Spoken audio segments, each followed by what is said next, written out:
Hey folks, Andy here, and welcome to the near conclusion of this Richard Lehman retrospective look back at every one of his major novels that were published in the UK, and indeed a few that weren't.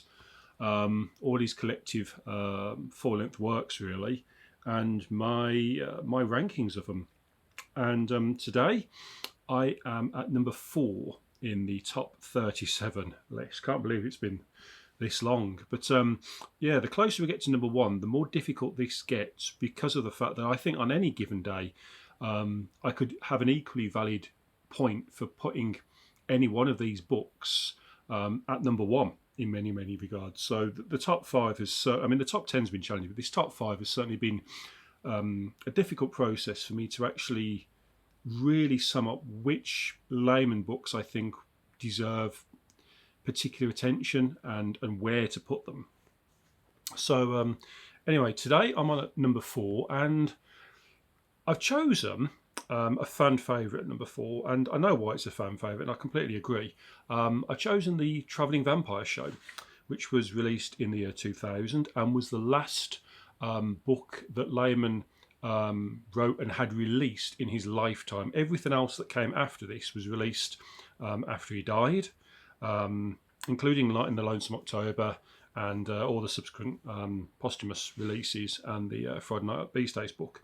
But this was his last novel that was released during his lifetime, and it's the book that won the Bram Stoker Award for horror. I mean, Richard Lehman at this point was the president of the Horror Writers Association, and he'd had a few books nominated, in particular Flesh. I think got a nomination. I don't think it won, but it got nominated, and it was nice to see Lehman actually get recognition finally. It was nice to see his name on the Bram Stoker Awards. I know that for many people, winning an award is just sort of an elitist privilege. It's just a bit of prestige, really. But for Lehman, who, like I say, wasn't really big in America until very near his death, and for somebody who, again, these days you wouldn't get a writer like Lehman into the charts and be as successful as Lehman was. Certainly over here in the UK, he wasn't a progressive.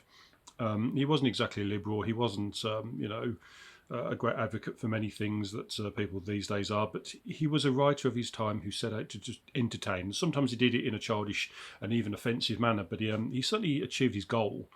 And yeah, this book won that award, and I'm glad to see it winning.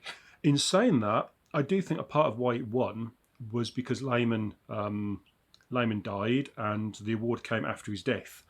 At least I believe it did. And I think it's a bit odd that this book, above all others, won the award, because this is 70% not horror. It's only the last 30% that's actually horror. This is, in many ways, this is similar to Night in the Lonesome October, which followed it. He must have wrote these back to back with a very short space of time together. But this one, more than that, really reflects where I think Lehman was going in his career. He'd moved away from the splatter and the splatterpunk and the overdriven gore and stuff, and he was focusing on tales about people.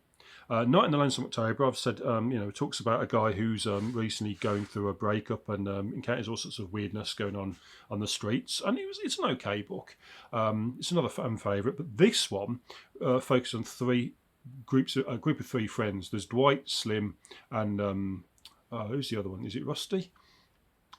Dwight, Slim, and I think it's Rusty. I might be completely wrong, but there's 3 of them, and they're all kids. They're all about 16 years old, and they've heard that there's this event called the Travelling Vampire Show coming to town, but they're too young to see it. It's happening way past their bedtime, and it's in a location that they couldn't possibly go to. It's an 18s only event, so they've got a plan to watch this event from a nearby field, which has its own sort of legacy reputation. And for 3/4 of the book, it's really the story of these 3 characters, their growing friendships, their falling outs and making ups, their love for one of each other, the trials and things that they go through, and just the general life. And it's set in the 60s, which is when Lehman would have been around this age. So it's got a lot of evocative memories of its time. And I think that Richard Lehman was going through a bit of a Peter Pan syndrome, especially with this book, because there's 2 things that I've often thought about with Richard Lehman. Number one, he has this almost regressive understanding of sexuality. It's almost like he's a teenage boy that never grew out of teenage boy feelings. And number 2, he definitely had a bit of a thing about nostalgia, and I think we all do as we get older. We start thinking about our childhoods and yearning for better days, and how simple and romanticised things were when we were kids. And Layman paints a really good picture of that in words here, in terms of these characters and their stories, and how they even go into each other's homes is an adventure in itself. And I think he's done really, really well with the writing in this one. It's just such a well written, flowing, enjoyable story. It does have moments of brief horror throughout that 70% interval, but not what you'd expect from a horror novel, certainly not from a Richard Layman book. It seems much more restrained and tame.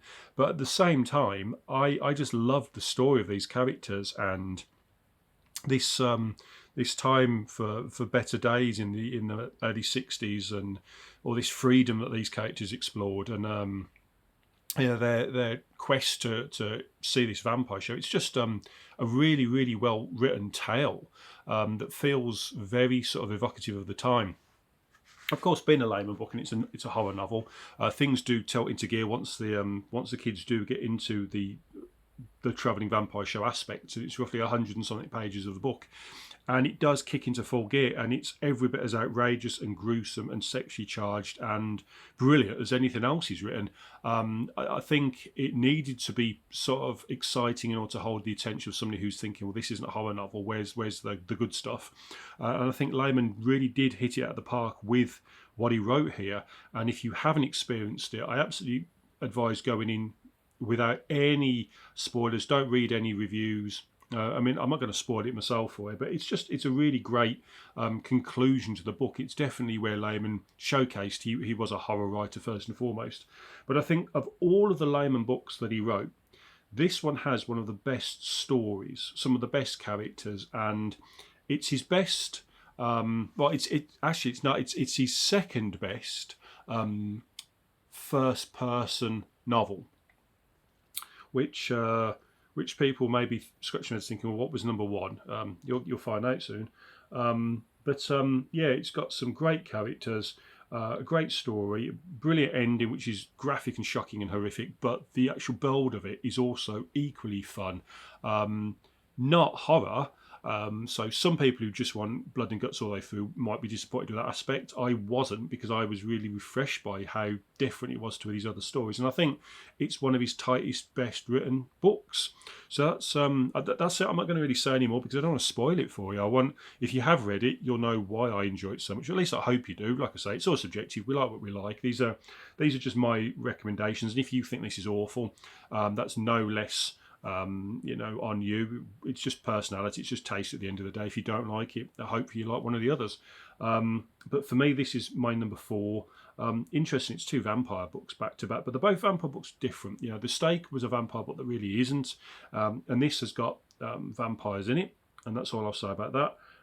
But I think it's very slightly the better book. It came 10 years after The Stake. I think it's slightly more mature in terms of how it's written, and I think the tale's just more interesting. So that's it. Travelling Vampire Show from the year 2000, his last novel while he was alive. Bram Stoker award-winning book. Not a pure horror book. It does have a great horror ending, but it also has an equally great coming-of-age tale, which if you crave nostalgia and better days and nicer times, you might enjoy as much as I did. And hopefully you will. So that's at number 4.